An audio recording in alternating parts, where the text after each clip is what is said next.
Welcome to the Network Build Grow podcast, the show where business owners, entrepreneurs, and professionals share their stories, lessons learned, and powerful strategies for building relationships and growing their circle of influence.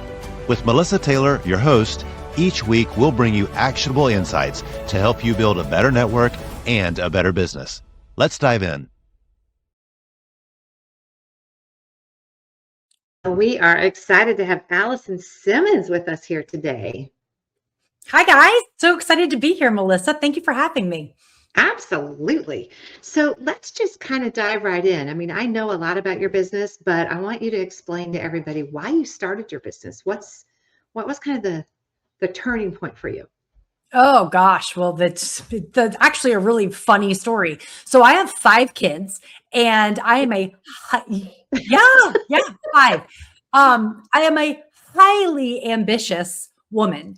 And when I had my first 2 children, I was actually teaching. I was a high school math teacher. And when kid number 3 came along, my husband was like, hey, maybe you stay at home. Maybe there's just a lot going on and you stay at home. And I was like, okay, sounds good. So I stopped teaching and then we had 2 more kids. So I now had 5 kids at home. And I'm not saying there's anything wrong with being a mom. I am, however, saying as a highly ambitious woman, I struggled with just being a stay-at-home mom. You know what I'm saying? Mm-hmm. And so for the 15 years I was home, I was always doing a side hustle. I had a blog, I had a podcast, I had a direct sales empire selling chemical-free cleaning products, right? Like I always had an Etsy store, something constantly happening because that entrepreneurial bug lives in me. And so when kid number 5 finally went to kindergarten, I looked at my husband and I was like, hey, I've got all these skills. What if people actually paid me to help them run their business? And he was like, as long as you can stay home in case someone gets sick, right? Like go for it. Because he ran his own company at that time. Mm-hmm. So I went in, started off at freelancing and eventually went into online business management. And that was because I just was kind of like jack of all trades and knew all the things. And that was what kind of launched me into that direction. That's great. So now it's morphed into something much different now, because I know that you have jumped on with AI with both feet. And also the automations and all the things. So tell me how you've gone from an online business manager to what you're doing today. Yeah. So the story gets even more fun when my husband decided 3 months after I landed my first client that he was like, hey, my business is sucking the life out of me. You've been wanting me to get out of it for 4 years. What if I shut my business down? We sold everything we own. We bought an RV and started traveling across the country while you worked online. With 5 kids? Well, with 3 of them. 2 of them were already in college. 2 had left. 2 had flown the coop. So we had 3. Okay. And so that was May of 2022. Mm-hmm. By November, we were pulling out of our driveway for the very last time. And we were adventuring, and I was running a business, and we were homeschooling all at the same time. And so when AI became a thing, you can bet your bottom I was like, I need to learn how to use that because I don't have a lot of time. I got to get stuff done. And so in the beginning, I did it like everyone else, Instagram captions and brainstorming, right? That's what we were all using it for. Mm-hmm. But I very quickly reached a breaking point in my business where I was managing 4 clients and 2 of them had essentially handed me their business. And they were like, here, you run it. We're going to go off and do other things. Like you run our business. And so AI stopped being a fun copywriter and became like an actual strategic partner for me, where I was having conversations about strategy and systems. And I didn't realize it was unique until I would get on a coffee chat and somebody would say something about AI and I'd be like, oh, you know what I did yesterday? And they'd be like, you can do that with AI? And I'm like, doesn't everybody do that with AI? But nobody was because they didn't have that need like I did. And so Bernie DeSantis and I did my very first event in November of 2023, where I taught people 4 ways to use AI as a strategic thought partner, not just a content creator or a brainstorming buddy. Mm-hmm. And people went nuts. And so in January of 2024, I launched my business, my January 2025, I launched my program. And then for over a year now, I've been teaching people how to use AI to manage their business using AI rather than hiring a really expensive business manager. Yeah. So that includes actually building agents, what they call AI agents, right? Yep. Okay. Yep. So my focus is mainly, I've got the Notion bug, and I've fallen head over heels in love with Notion. And if you used Notion a decade ago and hated it, it's brand new. You should use it again. It's a whole new ballgame because the way that they've started to integrate AI. So now I'm building out these. Whole thing was always build your AI powered business. Now I'm saying build your AI powered business inside of Notion, because I can teach you how to basically hire little AI employees inside of Notion that cost $24 a month for all of them. Yeah, which is incredible. So that's great. So you have programs, you have an academy, I think you put people through. Do you work with people one-on-one as well? I do. So it all started with the program. And I was just doing that. And then I had a woman show up to one of my webinars, and she's like, I love what you're doing. I don't want to spend 12 weeks in a group program. Can't we just meet one-on-one and I'll just pay you more money? And I was like, yeah, sure can. So the program launched January, one-on-one launched April, and I started meeting with people one-on-one. And then even that has now spiraled into VIP days. So it's like you can do a 12-week program, you can do a one-on-one 5-session, or you could do a fire hose to the face VIP session. And like, I just set you up, teach you a few, party tricks, and send you on your way. So. Yeah, that's great. That's wonderful. So what do you want to do with it next? Like, what's on the horizon for Lead Smarter Co.? So here's my passion. Because I have 2 kids in college, I have a daughter who's now in high school. They are not learning how to use AI.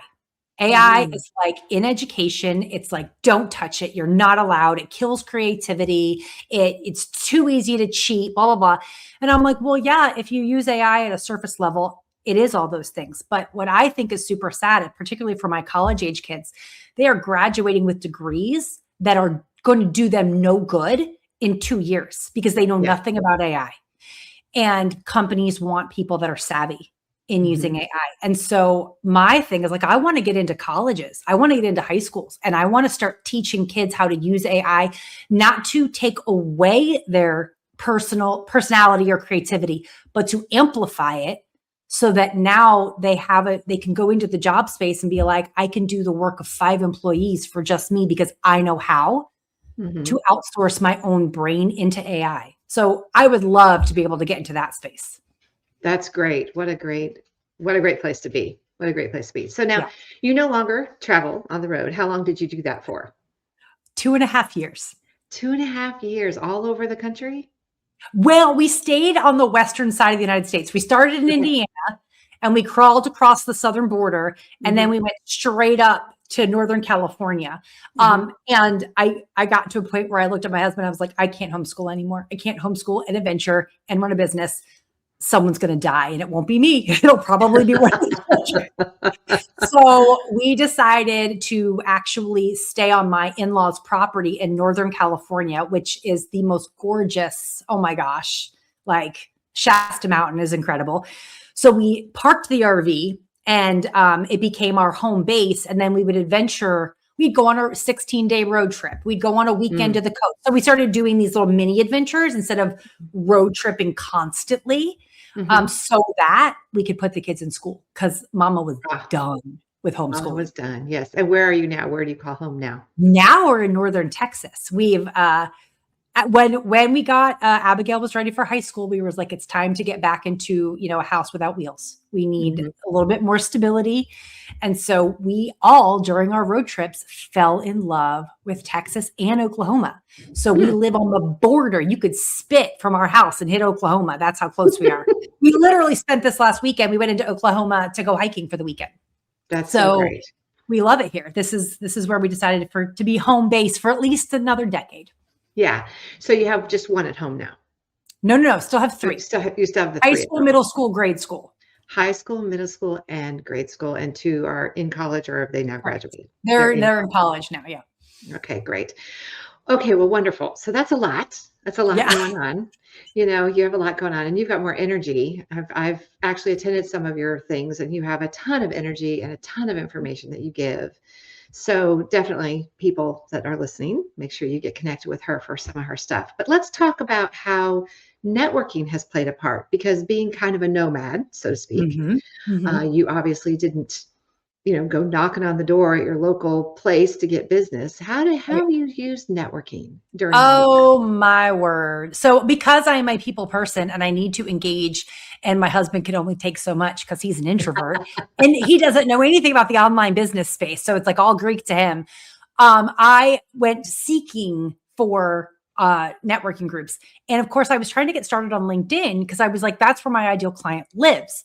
Well, I came across a group called Success Champion Networks, which is a LinkedIn-based networking group. And this is super funny. I went on their website and there was a typo in the video on their YouTube cover, on their main thing. And I was like, if that were my business, you could bet I'd want someone to tell me I had a big fat typo in my title. So I immediately reached out to Donnie, who runs the program. And I was like, hey, just wanted to let you know, I was scoping out your stuff. You have a typo on the main video on your homepage. By the way, I want to check out one of your groups, but you have so many of them. Which one makes the most sense for me? And I kind of gave him that whole thing. Like I'm a nomad. I don't have a home base. There is no like local chapter for me to join. Right. So he sent me to Growth Mode Engage, which is a national chapter. I showed up the first time and I was like, oh my gosh, these are my people. I loved the energy. I loved the vibe. And it was really funny because I was like a baby entrepreneur at that point. Like I think I had like 97 LinkedIn connections. Like it was really pathetic. I had nothing because I was really just getting started with my business. And so they took a chance on me only because like that's normally like they wouldn't let you in. You don't have an established company. But because I was so eager and I was so excited and my energy level just struck them so much that they kind of let me in sort of like a gamble. But awesome. It's paid off in spades. 6 weeks later, I was on the leadership team. And of course you were. Yeah, of course. Yeah. But I was going to say that group alone has I shouldn't say alone. That group has been a substantial reason why in 2.5 years, my company is now 6 figures and my name has become the name that has been spread around their 400 members. And I'm constantly getting introductions. That's great. That's great. I know they have several chapters and they're all online. Well, they have some that meet in person, but they're basically all right. Yeah. And then you actually got connected to Network Build Grow through some of the people in that networking group. So tell me about that. Yeah. So really fun. So Julie Trombley was also on the leadership team when I was on it, and she's a part of Network Build Grow. And she was like, I know you love, SCN, but like, I've got this other group I'm a part of and it's totally different. You should come check out a huddle. And I'm like, I don't know what a huddle is, but I'm down. Let's do it. And so I joined and had so much fun that first time because the way you ran your networking event, it felt very mastermind. It did not feel like networking. It was like being part of a group of people who were just, what are you struggling with? Who's got insights? And though you are the leader of the meeting, you don't monopolize it like I'm the wise sage and I'm dishing out advice, right? Like everyone's feeding into everybody. And I had so much fun that day. And I actually, I think I walked away with it with like 5 more coffee chats with people to meet. And instantly I was like, well, now I want to be part of this group too. And what's super neat is that Network Build Grow functions completely differently than SCN. So I don't feel like it's competing. You know what I mean? It's not like I'm doing the same thing in 2 different places. No. It's 2 completely different groups run in 2 completely different ways and serves 2 completely different purposes. Yeah. It's been awesome. Yeah, I've gone to some of the SCN meetings and I love them. And I wish I had more time to go to more of them because they're different. Let me introduce you to the Speaker League, where great leaders are made. It's a community built around world-class speakers, real training, and the kind of opportunities that put you in front of a room and dare you to own it. Everything you need to go from good to unforgettable. Train, speak, win. The stage is yours. Your voice, Your moment, your stage. Join now at thespeakerleague.com. So would you say that, obviously, I think I know the answer to this, but networking has 100% built your business? Oh my gosh, 1,000%. Yeah. 1,000%. People, I was actually like marketing, traditional marketing of any kind. No, I mean, the webinar funnel is my lead gen funnel, but even that, because Bernie, who's the president of Growth Mode Engaged, is a virtual events producer. The whole reason I even did a webinar is because he approached me and he's like, I'm just going to say it. You were meant to do events. And as a former teacher, like it just happens naturally. And so like for the expert to come to me and be like, oh my gosh, you were made for this. Just let me know when you're ready to pull the trigger. I want to help you. Mm-hmm. And then he and I have worked together ever since. And then he's also been the biggest paid event. I got a $10,000 gig from from the biggest association for small businesses in the state of Michigan because of Bernie.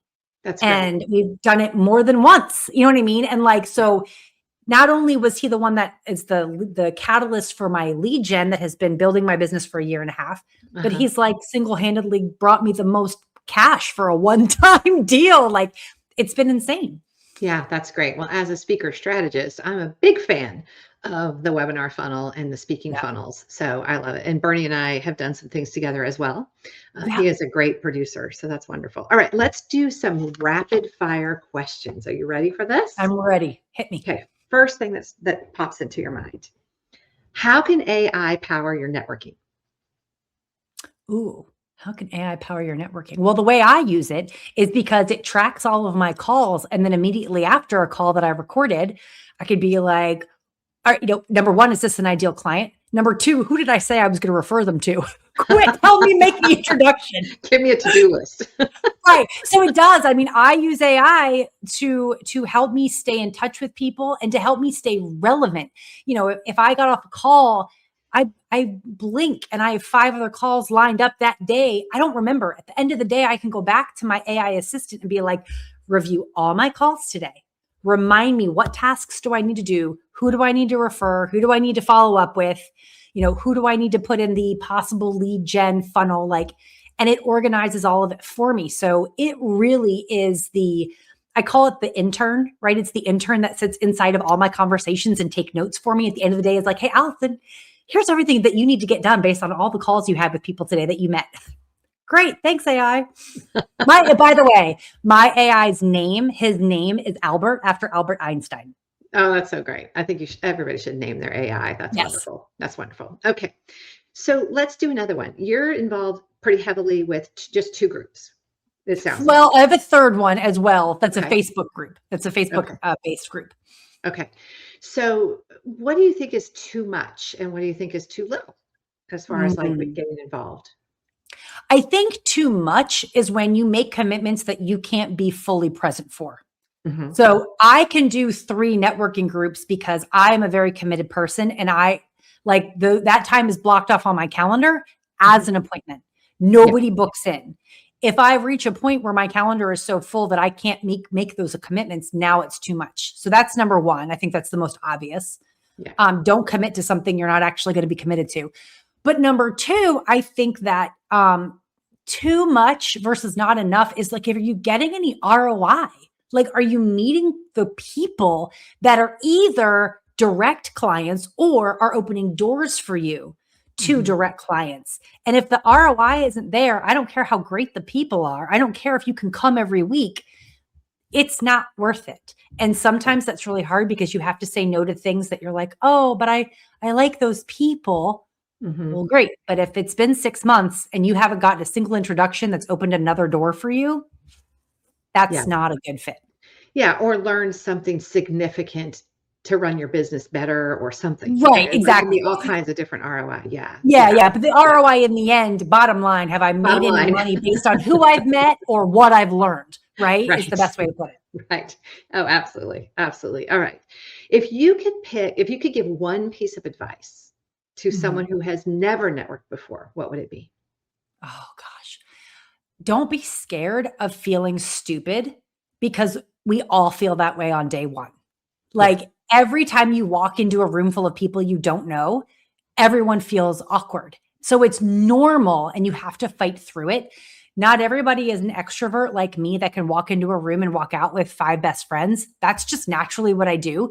However, if you walk into the room and you stay silent and you walk out knowing nobody, that's not going to grow your business. And so you have to accept the fact that no matter how extroverted you are, you're going to feel awkward. We all do. And number 2, if you walk out without anybody's name, you didn't give it the best that you could. You need to walk out with at least one person's name who you're going to follow up with afterwards, and then actually do it. Yeah. Now, a lot of your networking is online. You don't All actually go in rooms. So what does that look like online?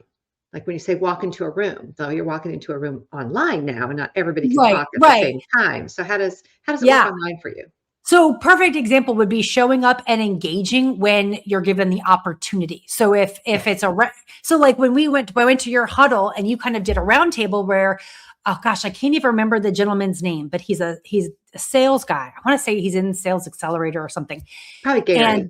Yes, Gary. And he was like, well, I just want to like kind of share what it is that I do. And I want to know if you guys get it. Like what do you get? And he shared his intro bio. And you were like, all right, guys, like who wants to share what they heard? And I immediately raised my hand and I just said back to Gary, based on what you said, here's what I know about you. And here's what I would assume you're doing for your clients. And he's like, oh my gosh, that was amazing. That's exactly what I was trying to do. And I'm like, great, that's what I heard. Perfect. I didn't have to. I could have kept my mouth shut and let someone else do it, but I didn't. I engaged immediately. And now Gary's like, I want to talk to Alison. And you know what? He and I met after that call. Yeah. I think that's so important because so many times we get on some of our online calls and somebody will never say a word. Yes. And I'm like, this is a time for you to actually showcase your knowledge even. Yeah. And also just to let people get to know you as a human. Yeah. And so, yeah, it's very important. And I think underutilized is engaging in the chat. You know, even if you don't feel brave enough to come off mute or you don't feel it's appropriate, asking questions. Hey, that was a great comment. Great point. I do that too. I've never tried that. Engaging in the chat is a safe way to engage. And the more your name comes up in the chat, the more noticeable you become. And so I'm constantly dropping stuff in the chat. And I also think it encourages the person who's speaking, right? Because then they feel like, oh, okay, well, Alison's paying attention. I don't feel like I'm talking to a room full of people that are, you know, watching YouTube videos of cats, you know, on the side. Yeah, on the side. And that brings up another point. I think when people are on online networking things, online ever, turn your video on. Yes. Like, do not show up to a networking event and be a blank screen because no one's going to remember you. No one. Even if you talk, no one's going to remember. They're going to assume that you don't care and you don't want to be there. Exactly. Exactly. Well, this has been a wonderful conversation, and I'm so excited to send people your way for more AI because you are fabulous at all the things. And so thank you for being with us today. Thanks so much. Yeah. Thanks for tuning into this episode of the Network Build Grow podcast. If you enjoyed today's conversation, be sure to subscribe, leave a review, and share it with a fellow entrepreneur or professional. And of course, if you're not yet part of our community, visit networkbuildgrow.com to connect with us. Until next time, keep building and keep growing.